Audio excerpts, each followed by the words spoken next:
자, 그러면 우리 한국 쪽에서 많이 걱정하는 게 지금 무엇입니까? 지금 개헌이죠. 개헌이죠. 예, 전쟁을 할 수 있는 나라로 개헌하지 않을까. 네, 이게 네. 이제 가장 한국 사람들이 우려하는 그렇죠. 것이죠. 우려하고 있죠. 예. 그러니까 중의원 참의원에서 3분의 2를 넘었기 때문에 이게 국회의원수의 3분의 2라는 것은 가장 아래 나와 있습니다. 중의원에서는 310의석이고요. 참의원에서는 166의석입니다. 예. 그런데 현재 바로 그 위에 이 개헌 세력은 그 4개 당인데요. 예. 자민당, 공명당, 일본 유신회 그리고 국민민주당이라는 게 있습니다. 이거 4개 당을 합계하면 합상하면 아래에서 두 번째 나와 있는 중의원에서는 346의석, 예. 훨씬 3분의 1을 넘어 있고요. 그러네요. 그리고 참의원에서도요 177의석이에요. 역시 많이 넘었죠. 네, 네. 그러니까 우리의 걱정 개헌하지 않을까인데, 네, 요새 알아봤더니요 예. 여기서 개헌에 반대하는 사람들이 나타날 것이다라는 또 보도가 나오기 시작했습니다. 아, 누구일 것 같아요? 공명당입니다. 그러니까 연립여당 공명당이 예. 개헌에 가장 그 소극적이었습니다. 예, 예. 예, 이유는 그건 원래부터 소극적이지 않았습니까? 공명당은? 평화 세력이기 때문에 예. 모체가 되는 그 종교 단체가 불교잖아요. 예. 장가학회가 장가학회. 예. 개헌에 기본적으로 반대입니다. 그래서 공명당이 지금까지 자민당에 따라서 개헌을 하겠다라고 예. 하는데 모체가 되는 종교 단체는 굉장히 반대를 하고 있었어요. 그런 면에서 공명당은 원래의 입장으로 돌아간다라는 게 아베가 사망했기 때문에 예. 요새의 그 상황입니다. 좀 고민이 좀 적어졌겠네요. 적어졌죠. 예. 왜냐하면 자민당 안에서도 개헌을 주장하는 사람이 이제 사라졌기 때문에. 예. 그리고 또 하나 이 4개 당 중에서 개헌에 반대하는 당이 나온다고 합니다. 어디일까요? 그냥 생각할 때는 네. 그 국민민주당이 원래 네. 민주당에서 나온 당이기 때문에 네, 네. 그렇지 않을까 하는 생각도 드는데요. 그렇죠. 예. 보통 그렇게 생각을 합니다. 예. 그러나 국민민주당이 아무리 반대해봤자 음. 그렇게 세력이 크지 않기 때문에요. 11석, 10석 예, 이 사람들이 사라진다 하더라도 3분의 2는 넘어 있습니다. 그렇긴 합니다. 그렇죠. 예.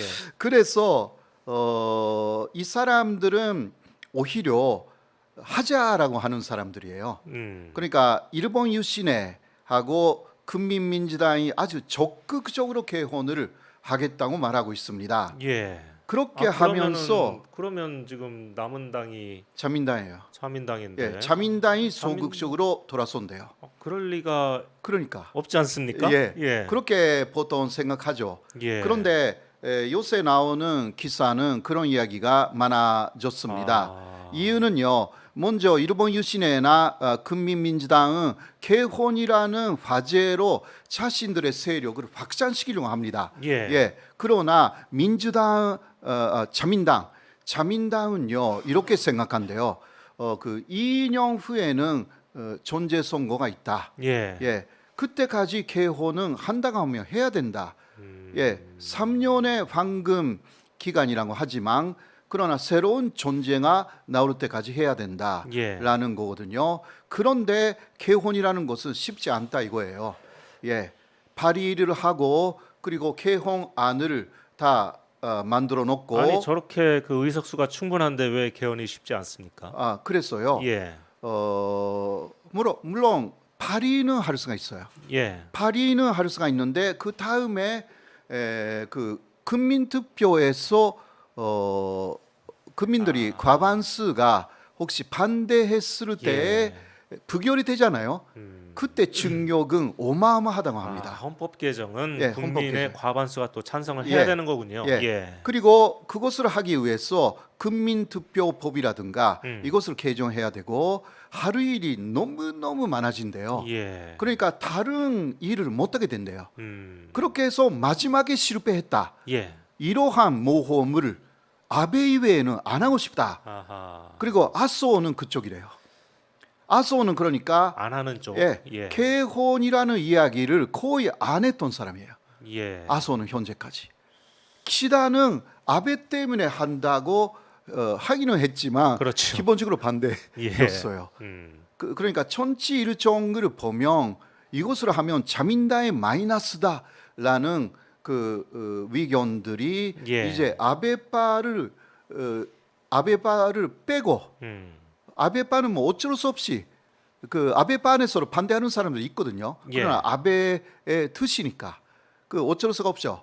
몇 달을 가는 그 이야기를 해야 되고. 그렇죠. 네, 그러나 그 다른 파벌은 기본적으로 반대예요. 그렇군요. 예. 예. 이게 내부 사정이라는 게 있어가지고요. 예, 그래서 하고 싶은 게 또 특히 아소 기시다는 따로 있다고 합니다. 뭡니까? 예, 그거는 뭐 다음 그 페이지를 좀 보시겠죠. 정말 의외네요. 어떻게 네, 자민당 사람들이 지금 내부 네. 분위기가 개헌을 하지 않는 쪽으로 쏠리는 그런 분위기라는 얘기입니까? 네네. 예. 그 저는 뭐 어느 정도 예상을 했습니다. 예. 왜냐하면 아사신문의 여론조사 최근의 여론조사를 봐도요, 예. 60%가 개헌에 반대하고 있는데 일본 사람들, 일본 국민들이요. 예. 예. 그러니까 이것은 그 국민투표로 부결이 될 가능성이 충분히 있다라는 이야기입니다. 만약 그랬을 경우에는 예. 또 상처를 엄청 입게 된다. 당이. 예. 그거는 어마어마한 산조예요. 예. 자민당으로서는. 그렇다면 그 다음에 있는 자미원 선거라든가 예. 또 그 잔담 하지 못하게 되는 거죠. 음. 자, 그런데 또 하고 싶은 게 그 소비세를 올리는 거라고 합니다. 예. 이것은 그 아베 정권 하에서도요. 2014년에는 5%였던 것을 8%로 올렸고, 그리고 2019년에는 8%였던 것을 10%로 올렸잖아요. 예. 아베는 여기에 반대였습니다, 사실. 그러나 그 아소가 푸촌리 겸 재무상이었기 때문에 아소에 밀렸어 이것을 했습니다. 그래서 일본 경제가 휘청거리기 시작했거든요. 예. 아베노믹스에도 상당히 부정적인 방향으로 갔습니다. 그러나 이 소비세 인상이라는 것은요, 3당 합의라고 합니다. 3당이요? 예, 그거는 민주당 시절에 예. 민주당하고 자민당하고 공명당 이 3당 합의로 예. 잠정적으로 소비세를 올린다는 합의가 있었기 때문에 예. 아베 정권 하에서도 공명당도 있기 때문에요, 여당으로. 그래서 아베가 반대를 못했고, 예. 그때 재무상이었던 아소의 입김이 상당히 강했습니다. 그리고 재무상의 관료들의 이야기도 있기 때문에 그 두 번 올렸고요. 다시 한번 올리고 싶다라는 것이 먼저 재무성, 일본 재무성의 입장. 예, 이게 어쨌든 소비세라는 게 세금 아닙니까? 세금. 세금을 올린다고 하는데 국민들이 좋아할 사람들이 없지 않겠어요? 예, 네, 물론 그 걱정이 있는데요. 예. 그런 것보다 더 걱정이 있는 것은 일본의 그 재정적인 그 마이너스죠. 일본의 국가 예산의 지금 249% 정도가 예. 이게 적자잖아요. 이게 그 재정적인 적자. 예. 예. 네, 그러나 일본은 경제 대국이기 때문에 문제 없다는 이야기가 많이 나왔어요. 그렇습니다. 예. 예. 그러나 재무성 쪽에서는 아니라고 계속 말하고 있었던 거죠. 예. 그러니까 아소가 또 재무상이었기 때문에 예. 재무성의 이야기를 듣고 이렇게 두 번이나 소비세를 올렸고, 목표는 일본의 재정적 적자를 이제 개선해야 된다. 아니면 굉장히 문제가 된다. 일본 경제가 예. 이런 식으로 국민들을 설득할 거래요. 오히려. 예. 그러나 세금을 올린다라는 것에 좋아하는 일본인들은 없기 때문에 이것을 어떻게 하느냐. 그러니까 기시다가 지금 말하고 있는 것은 그렇게 하기도 하지만 일본 사람들은 월급도 올릴 것이다. 예. 이거 할 수 있는지 모르겠지만, 글쎄요. 예, 이런 이야기를 하고 있는 거죠. 30년 동안 못한 일을 예, 기시다가 할 수 있을지 건데, 모르겠네요. 네, 그러나 아소가 거기에 전면적으로 협력을 한다면, 현재까지는 아베라는 존재 때문에 여러 가지 소극적이었지만 그쪽으로 간다. 이러한 이야기고요. 또 일본 사람들의 월급 체제를 바꿔야 된다는 건 사실이니까요. 네, 이러한 부분에서 그렇군요. 일본은 개혼이라는 그러한 분위기에서 다른 쪽으로 간다. 아마 그렇게 될 것입니다. 개혼을 다 국민들도 자민단도 안 하고 싶습니다. 공면단도 안 하고 싶습니다. 하고 싶은 사람들은 오히려 야단 쪽입니다. 그것도 자신들의 세력을 확장시키기 위해서, 국가를 위해서가 아니라고 할 수가 있습니다. 그렇군요. 네.